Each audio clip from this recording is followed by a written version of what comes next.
اللهم صل وسلم وبارك على سيدنا محمد وعلى آله وصحبه وسلم. عاملين ايه؟ يا رب تكونوا بخير وبصحة وعافية دايما يا رب. زي ما انتوا شايفين كده النهاردة من عنوان الفيديوز هنصلصل الطماطم مع بعض. انا عارفة طبعا ان الطماطم غالية جدا الفترة دي، بس والله الفيديو ده انا مصوراه بقالي اكتر من 4 شهور، بس طبعا والدي توفى، الله يرحمه يا رب ويجعل مثواه الجنة. عايزاكم كلكم تدعوا له في التعليقات ان ربنا يرحمه يا رب ويغفر له. فطبعا ما كنتش بنزل فيديوهات، بدأت ان انا بقى ايه ابدأ ان انا انزل لكم الفيديوهات. فطبعا بدأت اول حاجة بالطماطم. انا بعتذر لكم والله، هي غالية وعارفة ان هي غالية، بس خلاص يعني. انا كنت مصورة فيديو قديم فحابة اوريكم الطريقة. طبعا اللي حابب يعملها تمام، مش حابب خدوا الفكرة، ولما ترخص ان شاء الله نجيب ونعمل. كنت جايبة شوربة طماطم، كان الكيلو تقريبا ساعتها ب1.5 جنيه ب2 جنيه حاجة زي كده، متعداش اكتر من كده يعني. فجبت حبة كده غسلتهم ونضفتهم بالشكل اللي انتوا شايفينه ده، شلت فيها اي حاجة بقى. طبعا زي ما انتوا شايفين الطماطم كانت زي الفل والله، ما كانش فيها حاجة. هستنى اول لما الطماطم تهبط كده. طبعا انا بغطيها علشان تغلي. انا مش بحط لها ولا مية ولا اي حاجة يعني، بسيبها هي بس تنزل ميتها منها فيها. وبعد كده هوريكم هنعمل ايه. زي ما انتوا شايفين كده، انتي بتضغطي عليها بالمعلقة بتلاقيها استوت خلاص، يعني هي طماطم مستوية.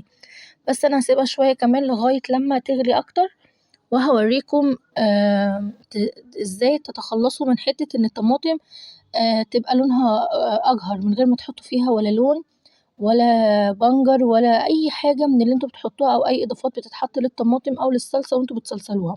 هنعملها بكل نضافة، وهنعملها بكل ان هي تكون سهلة معاكي على طول ان انتي تطبخي بيها. بعد كده هبتدي اسيبها لما تبرد خالص، هطفي بقى عليها النار، اسيبها لما تبرد نهائي، مش همد ايدي فيها. وبعد كده هصفي منها المية الصفرا اللي انتوا شايفينها دي. المية الصفرا دي طالما اتصفت منها خلاص، مش هتلاقي الطماطم لونها مجهر، لان المية اللي بتنزل من الطماطم الصفرا دي هي دي اللي بتخلي الطماطم عندك لونها اجهر. زي ما انتوا شايفين كده صفيتها كويس، ما خليتش فيها ولا نقطة مية. بعد ما صفيتها هبتدي اجيب الهاند بلندر او الخلاط او الكبة، اي اداة ممكن تفرمي بيها المتوفر عندك واللي انت حابة تعمليه. اعمليه. زي ما انتوا شايفين كده انا بدأت اضرب الطماطم، زي شايفين اول ما بتتضرب هي لونها احمر طبيعي، مش محتاجة لا لون، مش محتاجة بنجر، مش محتاجة فلفل احمر، مش محتاجة بابريكا، مش محتاجة اي اضافات خالص. هي الطماطم حمرا زي ما انتوا شايفين. ليه الطماطم حمرا كده؟ علشان احنا ضفنا ليها عشان احنا من البداية شلنا منها اللهم صل على سيدنا محمد، شلنا منها المية الصفرا. المية الصفرا دي اللي بتخلي لونها اجهر، بتخلي لونها مش بتحبوها.